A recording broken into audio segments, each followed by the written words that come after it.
Hi everyone, it's me Joe, and today I'm bringing you a couple of crazy videos to add to my collection. One of my biggest tutorials that everyone's known me for and has led to me developing products in this area has been my boy to girl tutorials. So I did one called boy to girl and I did one called girl to boy, and I kind of think of myself as starting somewhere in the middle there, and I draw on a masculine look sometimes or a feminine look. I have two events, the first event in which I am going to be looking more masculine and the second event which I'm going to be looking more feminine. So today I'm actually going to be doing both tutorials for you guys, so I really hope you enjoy them. This is going to be what I would call the girl to boy, but you guys know the gist of it. I'm just trying to make my face look more crisp, more angled, and also add in a bit of a beard. Now, I'm using some products that I was sent by a brand called Macari, which I'm really excited about. So what I do is I kind of let my beard grow through as it does, and this is a result of laser hair removal. It's a little bit patchy. And then I just go in and I put in some fake beard with what's called a wire sponge, and I'll show you that today. The first product I'm going to be using is the Macari Blue Crystal. This is their Ultimate Intense Vitality Face Moisturizer with glutathione, collagen and vitamin C. Now, Macari is a brand, and I'll put some links below, that I have been really enjoying. Basically, I'm kind of into skincare that repairs, that desensitizes, that is good for people that are going through acne. Because even though I don't have acne and this isn't what's going on with my skin, I have so sensitive skin that my beard really irritates it when it grows back. So going through laser hair removal and being on it for now 4 years, going into my 5th year of laser hair removal and still not having a great result, it's a bit annoying, but you just have to get you have to go through the cards that you're dealt, because this is just the colour and the complexion of my skin. I inherited it, so what can I say? If I've got an annoying form of folliculitis from it, then that's how it is. Who cares? So here is the Blue Crystal bottle. This is the moisturiser. Apply evenly to face and neck twice a day, morning and evening, and use after their serum if you like. And please apply SPF after. Fabulous. Just a nice luxurious moisturiser, which will go in now with a Madonna roller.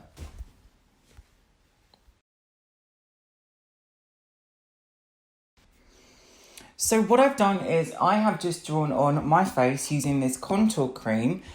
This is actually by Ilamasco. You can't grab it anymore, but I wanted to really let it sit on the skin before actually showing you how I'm doing it, because I can explain why I'm doing it a little bit more. So with this kind of contour shape, what I do is I take my cheekbone up higher than it actually sits, because I've got quite rounded vectors in my face. That way it kind of brings more of a closer together bone structure, which reduces the look of the plumpness of my cheek.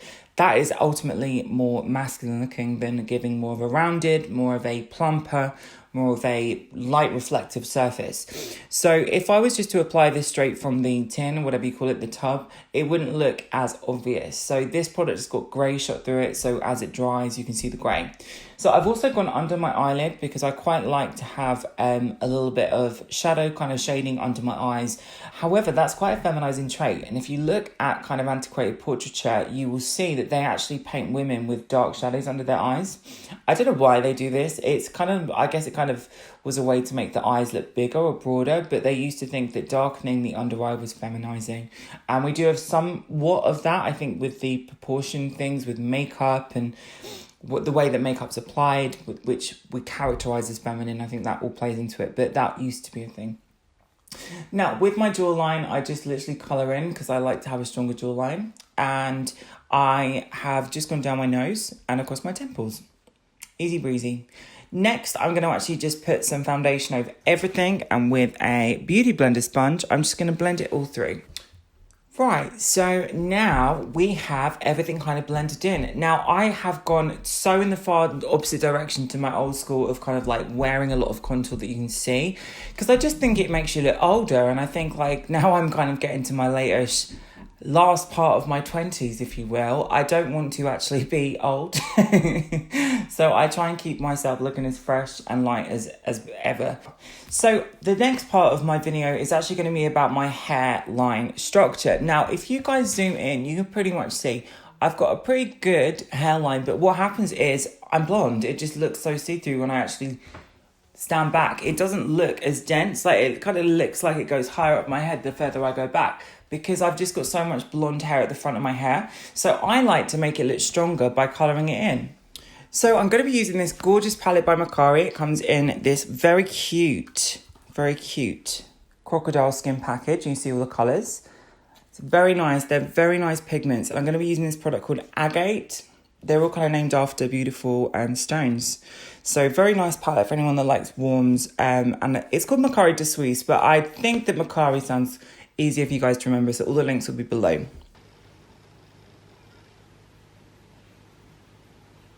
So once the foundation is kind of set with the contour, I've basically just edged in the hairline. Now the way I kind of do this with my hairline, because I have kind of like baby hairs growing out here, is that I try and keep it as neat and symmetrical as I can. So I'm just going to add a little bit more detail, and I'm going to be using that Macari shadow palette. It just makes my edge of my kind of borders of my face look more complete, if you will. Like so. When it comes to skin texture, I have a love-hate relationship with powders, because in the winter months, I've got very dry skin. It's very difficult to keep the skin looking natural. So what I tend to do is combine a mixture of Dermablend Professional, which is a loose setting powder for all skin types. Now, the reason why I don't advocate this in all my stuff is because it gives a silicone-like texture, which on some people works a dream, and others can look like a sort of a fake sheen to the skin, and it gives attention to areas of texture you might not necessarily want to show up. Now, I have naturally more pigment to my neck than my chest, and it always shows up like I've got darker here and around the back of my neck. So Macari do this really cool thing, which I'll show you now. It's basically like a bronzing body oil. It's like a dry oil with glitter in, so let me get it out. And I have one by NARS, which is kind of similar to this, and I have some bits from there's one by a tanning company. I can't remember, one of the good tanning companies. But it comes like this. This is the face, body and hair infused with botanical oils and vitamins. You can use it on all kinds of things. So you apply the shimmer and dry oil to your face and body to nourish and soften the skin, and that's a satin finish. So it's really nice if you wanted to give a shine. And what I would do before I get changed at the end is I'll just rub it into my skin on my body and on my arms, and then I'll swap outfits. With the eyebrows, I have sketched in some eyebrows. Now, with a masculine look, I use the kind of outline of my natural hair growth, but I angle it off in a sharper way on the edge. I use a foundation by Illamasqua, their skin base, but I will apply it with a eyeliner. Now, the reason for this is I like the eyeliner, but I don't like the colour of the eyeliner. This is Brush Brown by MAC. I've got a few of them because sometimes I do a light kind of feathery brow, sometimes I don't. This is pretty much the closest you can get to the width of a hair. If you use a brush, they're a little bit thicker, so if you want an easy dipper, do it. It's the best way to do it. It's just easy breezy. Now, if I'm going to be super detailed, I can sit there and draw on a completely fake brow, but I tend to colour in a brow to give more of a polished look. So I'll have a play. I'll see what it looks like on the camera, because this is still new camera for me, and we can have a look at the end. When it comes to contouring, I'm using a really cool brand called Dominic Paul, who sent me a message on Facebook many moons ago and sent me his product. They're really good colours, and if you guys are looking for an all-round contour for all different skin types and tones, it's really good. Last thing I wanted to show you is my new favourite trick, and this is because when I started to get laser hair removal, my idea was to get rid of all the dark hair in my beard. Whilst I'm going through the trial and error of getting all the beard kind of removed, I have patches in my beard, especially here and here, that never seem to grow back. So it looks like I have beard going down, which widens my chin, which I really don't like. So what you can do is you can actually use a wire sponge like this. If I zoom in close.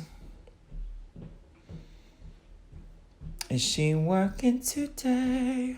Let's go very close. So you get a surface that you're used to. I'm going to use the Macari thing that I used earlier. I'm just going to squirt some of that foundation colour, which is that deeper colour I've used in my brows. The way I normally do this is I actually use kitchen roll or some sort of thicker tissue, because if you can see on this, it actually is, it's kind of like an uneven. You can see here. What I would do is I would actually use this as my palette.